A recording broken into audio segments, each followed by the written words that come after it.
Di tengah deburan ombak dan asinnya udara laut, sebuah nama mencuat dari kedalaman.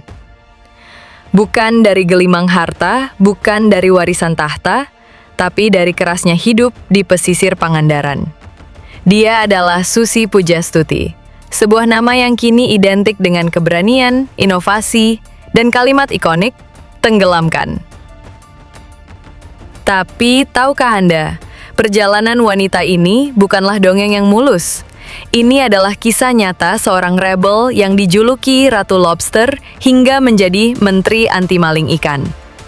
Mari kita selami lebih dalam bagaimana seorang Susi Pujastuti bisa bangkit dari nol menuju puncak yang tak pernah ia impikan. Lahir di Pangandaran tahun 1965, Susi bukanlah anak orang kaya. Keluarganya punya usaha peternakan, tapi hidup di pesisir tetaplah keras. Di usia 17 tahun, Susi membuat keputusan yang mengejutkan. Berhenti sekolah di bangku SMP. Sebuah pilihan yang saat itu mungkin dianggap gila, tapi justru inilah yang membentuk karakternya.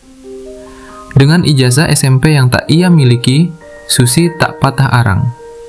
Ia terjun langsung ke lapangan, mencoba berbagai pekerjaan.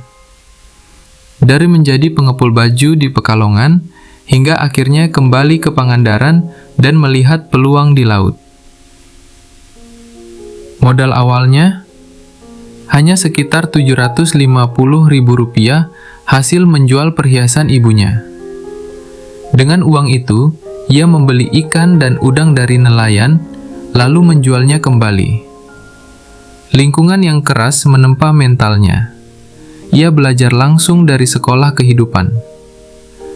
Tanpa teori, ia menguasai seluk-beluk bisnis ikan, membangun jaringan, dan memahami ritme pasar.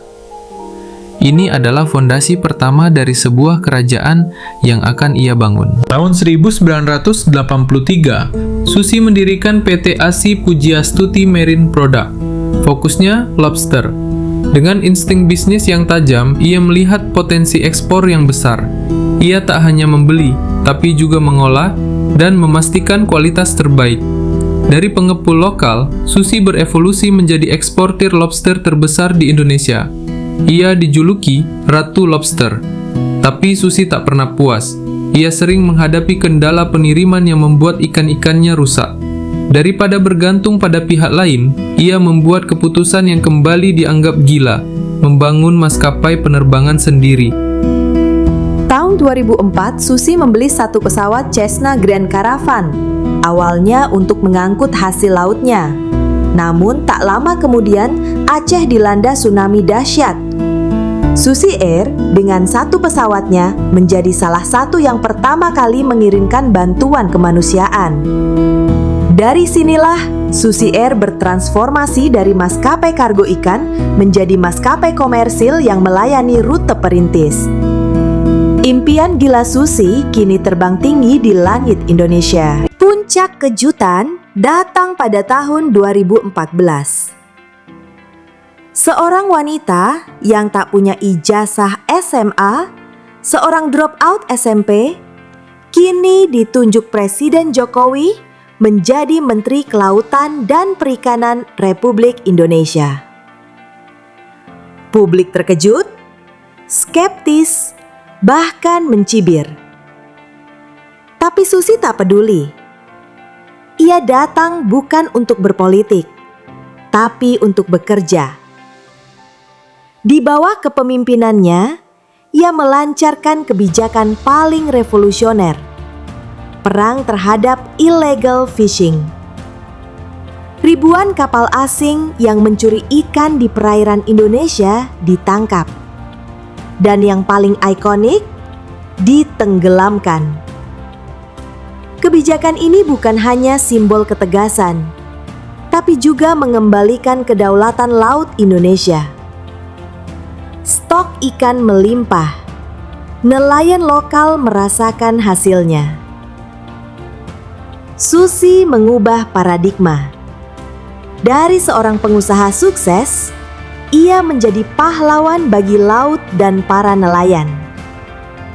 Gaya blak-blakan, tato di tangan, dan kebiasaan merokoknya justru menjadi ciri khas yang dicintai rakyat.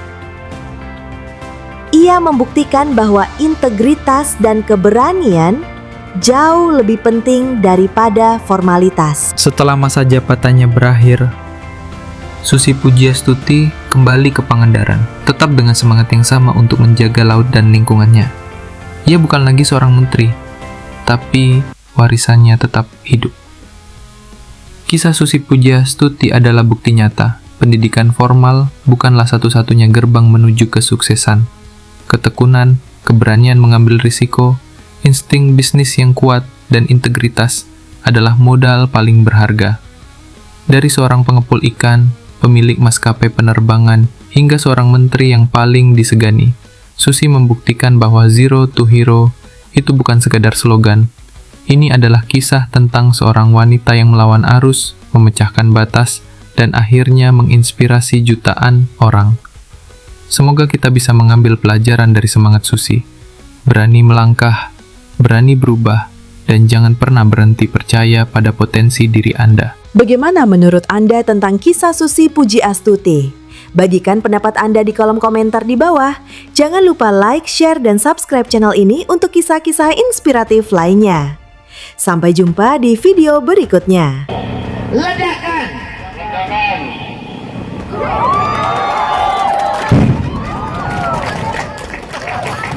Berarti diledakan 10 bahan meledak dan sempurna.